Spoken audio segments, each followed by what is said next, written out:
लाल रूमाल। ये कहानी प्रिया और सुमित्रा की है। दोनों बचपन से ही बेस्ट फ्रेंड्स थे और अब इतने सालों बाद भी वो एक ही कंपनी में काम कर रहे थे। दोनों ही बेंगलोर में एक साथ रहते थे। एक बार वो दोनों देर रात एक पार्टी से घर लौट रहे थे। सुमित्रा कार ड्राइव कर रही थी, पर उन दोनों के चेहरों पर तनाव और गुस्सा था। प्रिया ने पार्टी में सुमित्रा के दोस्तों के सामने उसका कोई सीक्रेट रिवील कर दिया था और इसके चलते सुमित्रा प्रिया से बेहद गुस्सा थी। प्रिया ने सुमित्रा से ऑलरेडी कई बार माफी मांग ली थी, मगर सुमित्रा फिर भी मानने को तैयार नहीं थी। सुमित्रा और प्रिया के बीच गाड़ी में ही बहस होने लगी। परेशान होकर प्रिया ने सुमित्रा को गाड़ी रोकने के लिए कहा। सुमित्रा बेहद गुस्से में थी और उसने गाड़ी के ब्रेक जोर से लगाए दिया। गाड़ी से उतरकर रोड के बीचों बीच खड़ी हो गई। गुस्सा एक ऐसा इमोशन है जो सारे रिलेशंस को कुछ पलों में ही छोटा कर देता है, और यहाँ भी यही हुआ। गुस्से में सुमित्रा ने अपनी बचपन की दोस्त को आंधी रात में एक सुनसान सड़क के बीचों बीच छोड़ दिया और वहां से गाड़ी लेकर चली गई। प्रिया ने जैसे ही सुमित्रा को गाड़ी से दूर जाते देखा, उसकी आंखों में आंसू आ गए।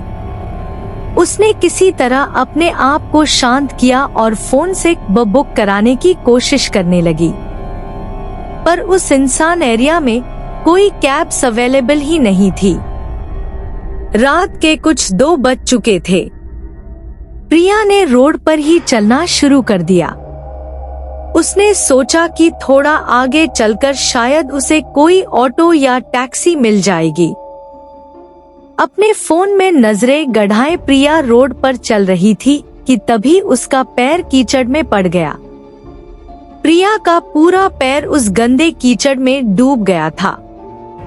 लेकिन एक अजीब बात थी, वो कीचड़ सड़क के नॉर्मल कीचड़ जैसा नहीं था, बल्कि बेहद चिपचिपा और गाढ़ा था, और तो और उस कीचड़ में से काफी बुरी बदबू आ रही थी।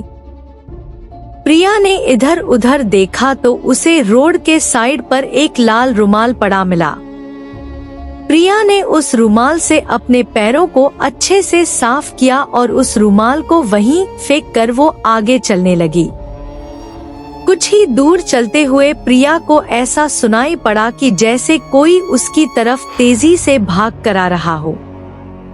प्रिया ने तुरंत ही पलट कर देखा, पर वहाँ कोई था नहीं। प्रिया को ये बात बेहद अजीब लगी, पर उसने उस आवाज को अपने मन का वहम मान लिया और आगे चलने लगी। चलते चलते प्रिया को काफी प्यास लगने लगी थी। पानी की बोतल निकालने के लिए प्रिया ने अपना पर्स खोला तो वो थोड़ी दंग हो गई। उसके पर्स के अंदर वही सड़क वाला लाल रुमाल पड़ा हुआ था। प्रिया को याद था कि उसने वो रुमाल जमीन में फेंक दिया था, तो फिर उसके पर्स में वो रुमाल कैसे आया? प्रिया उस लाल रुमाल को अपने हाथ में पकड़े ये सोच ही रही थी कि उसे महसूस हुआ कि कोई उसके पीछे खड़ा है।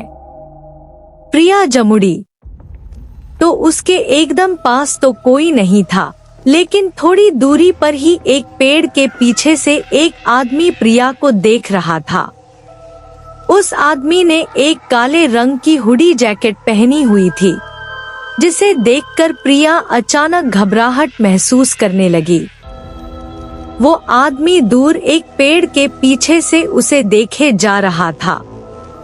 प्रिया उसकी शक्ल तो साफ साफ नहीं देख पा रही थी, मगर उसे वो आदमी किसी नॉर्मल इंसान की तरह तो बिल्कुल नहीं लग रहा था।